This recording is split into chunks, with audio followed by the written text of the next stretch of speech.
พี่น้องกำลังเป็นกระแสกับการโซ่ใหม่ของระเบียบวาทศิลป์พี่น้องเอ๋ยโดยการขับร้องของพิมพ์พรทิพย์กับผลงานเพลงเพ่งเพียงฟ้า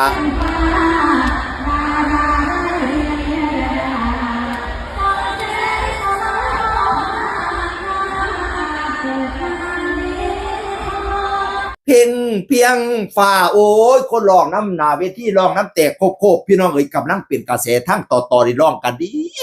ยอดไลค์ยอดวิวเป็นตะนายเป็นการโชว์ในชุดบุปผาสมมาน้อมของคณะระเบียบวาทศิลป์พี่น้องเอ๋ย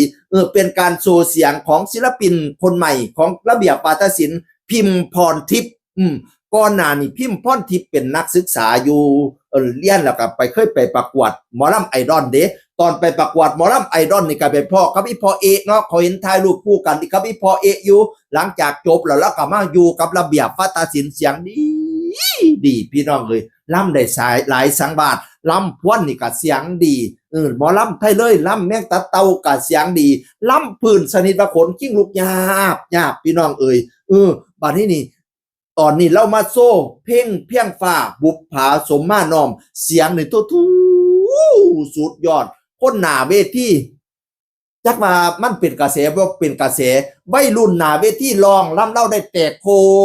บเพ่งเพียงฟ้าร้องได้ซ้ำนี่ละ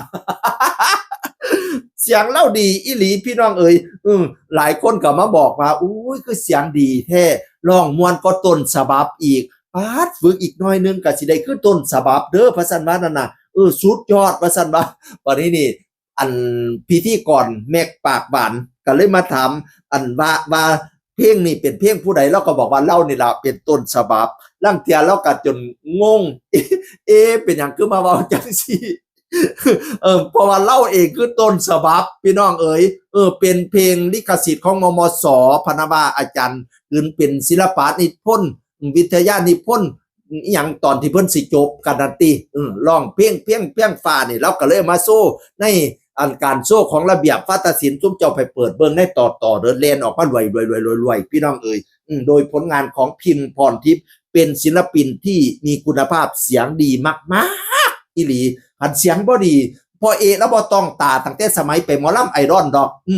ก็ไปหมอลำไอดอลไปพ่อกับพรทิพย์แล้วก็สิเตตาที่เนาะพอเอกนะวัดแต่มาสมัครอยู่แล้วแขนรับทันทีเลยการแสดงหน้าเวทีก็สุดยอดแต่งองค์ทรงเคียงผู้งามสูงขาวเหย้าอาดลาดพี่น้องเอ๋ย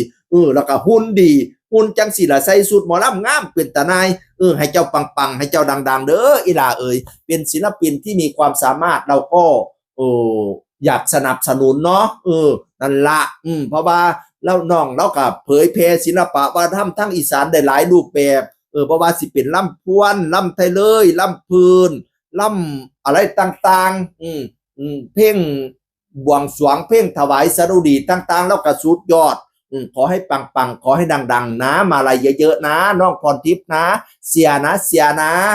ให้มีคนหักคนหอมให้มีFCให้มีบ้านหักหลายๆเด้อเสียงอื่นคนเก่าเว้าสู่ฟังอย่าลืมเข้าไปเปิดฟังเด้อเพลงเพียงฟ้าบุปผาสมมาน้อมระเบียบวาทศิลป์เสียงอื่นคนเก่าสวัสดีครับ